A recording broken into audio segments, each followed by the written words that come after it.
you're very young, you're 24. 27 actually, but 27. I wish I was 24. Okay. And you have already written and published your second novel. So what makes you different from the guys your age, and what you would have done if not being a writer? Not really sure. I think the difference is that I just finished high school and I eschewed university and I just wanted to write, and so that's all I did. You know, I worked every horrible part-time job to afford me the time to write, and that's what I did. You know, between the years of 17 and 20 I wrote my first novel, and I just got really lucky and it got published, and even more lucky it did well enough to let me keep doing it, you know. And so I think the difference is it's just I wanted it so badly, wanted to be a writer, and so I just did it, you know. And what about Jasper Jones, your second novel? Could you tell us something about your novel? Well, it's a lot of things, you know, but it's more or less, it's a coming-of-age story about two boys that set out to solve a crime. The way it begins is Jasper Jones, who's kind of this town's outcast. It's set in a very small country town in Western Australia in the 1960s. Jasper Jones, who's the town's rebel, I guess, comes to Charlie Buckton's window in the middle of the night. And Charlie, in a lot of respects, is very different to Jasper. And Jasper asks Charlie to come out with him into the night. And Charlie follows, and they weave through town and into the bush. And it's here that Jasper shows Charlie a very horrible crime. And he has to convince Charlie to help him solve it, because he knows that the town will blame him for it, because he's the kid that gets blamed for everything. And so that's where the book begins. But it's really about how the town reacts to these events, and how they sort of tighten up in fear and suspicion and that sort of thing. What about Jasper and Charlie? There are two very different characters. Which one is more like yourself? Probably Charlie, I think, but I like to think I'm kind of fairly evenly distributed through the three boys, between Charlie, Jasper and Charlie's best friend Jeffrey. You know, Charlie's quite a sweet and sensitive kid who loves books and wants to be a writer, and he probably echoes my voice the most at that age. But Jeffrey is very antagonistic and kind of cheeky and irritating, which kind of echoes, you know, portions of my character, unfortunately. And I think the older that I get, the more I want to be like Jasper Jones. I think, you know, a bit quieter and a bit more, you know, considered and stronger, I guess.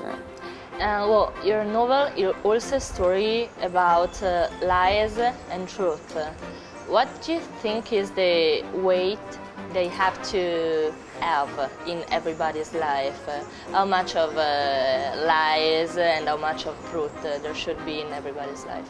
Right, well, I think Jasper Jones is, you know, the themes that it addresses is learning not to accept the lies, or to accept the difference between, you know, the myth as opposed to the truth. And so, for example, very early on in the book, Charlie has to kind of abandon all the things that he's been led to believe about Jasper Jones, you know, the myth about Jasper Jones, as opposed to the real character that he can see in front of him. And it takes a great deal of courage, I guess. And so, whilst this is a book about prejudice and these sorts of themes, it's also about how these kind of insidious traditions and myths are allowed to kind of abide, and it's simply because we don't learn to challenge those lies and those myths and come to a real understanding. Is there something about your childhood or Australian society in your novel? I mean, not directly. I mean, I grew up in the country. I grew up on an orchard, an apple farm in Western Australia, and so I always, you know, so I knew firsthand how the machinations of country life. You know, and my parents grew up in the country as well, and so, yeah, it's a real blend of those experiences, I guess. But in terms of the real events in this book, thankfully, no, there's nothing to do with my childhood.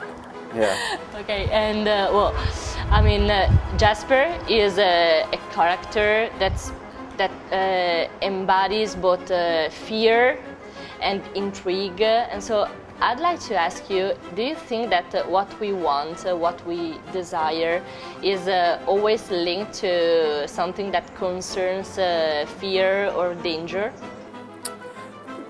I think in Charlie's case, certainly, you know, Jasper Jones is this real figure of intrigue, and, you know, I think we always follow the things that we don't quite understand, you know, and so certainly in Charlie's case, the reason he went out into the night with Jasper Jones is simply because, you know, he's an outsider, and he's kind of interesting and this strong character, you know, and so it was a cool thing for Charlie to do, to be under Jasper's wing, you know, and so yeah, I think that certainly applies to, you know, society as a whole, certainly, yeah. And why did you decide to set your story in the summer of 1965-66? Is a particular year for you? Is there a particular reason? It was more the period, I guess. You know, I set out to write a book of Gothic fiction, and so I felt that it might read a little more authentically if it was set in the 60s, you know, because it was this kind of halcyon period for Southern Gothic novels with To Kill a Mockingbird and Truman Capote and these novelists. But also, you know, it was a really tense period in Australia. It was under the backdrop of the Vietnam War, and in Western Australia we had a series of serial killings by a guy called Eric Edgar Cook. And it was at this point in time that the whole state kind of tightened up, and you know, Western Australia kind of lost its innocence in a lot of ways. You know, people started locking their doors for the first time, curfews were placed, that sort of thing, and so yeah, I saw this country town and this particular period of time as a kind of microcosm for that broader experience. So I'd like to finish with a question that I found on the internet, because there's a question that is very strong in everybody, and is, why is everyone raving about Jasper Jones? Do you have an answer about it? I'm not sure that I do, but I feel very, very fortunate. No, I don't know. I think it's a very genuine book, and I think the characters read very, very true. I think they feel very robust for people, and so you know, when you read a book and it involves people that you come to care about, I think it becomes kind of memorable, and it feels like a memory to you when you think back on it, you know. And so I think that's the most important thing about a book, the strength of the characters, and so it's really amazing for me to have people have this kind of response to it. It's really lovely. Just a very last question. I read also that a director has bought the film rights of your book. Is it true? There will be a film about Jasper Jones? Yeah, it's sort of nearing production, I guess. We're in the early stages. Okay. Foolishly, they've entrusted me with writing the script. Okay. And I have no idea what I'm doing at all, and so I'm just trying to put as much jargon in there as possible to get myself through it, but it's currently way too long. You know, it's like an 8-hour epic at the moment, so I really have to edit it a great deal. Yeah. So good luck. Thank you, yeah, I need it.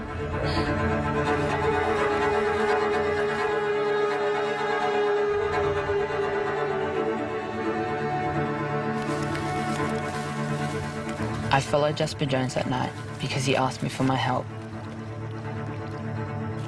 He came to me because no one else would believe him. But I trusted Jasper Jones because I think Jasper Jones speaks the truth in a town of liars. Hi Televisionette, I'm Craig Silvey, and this is my book Jasper Jones. Hope you enjoy it.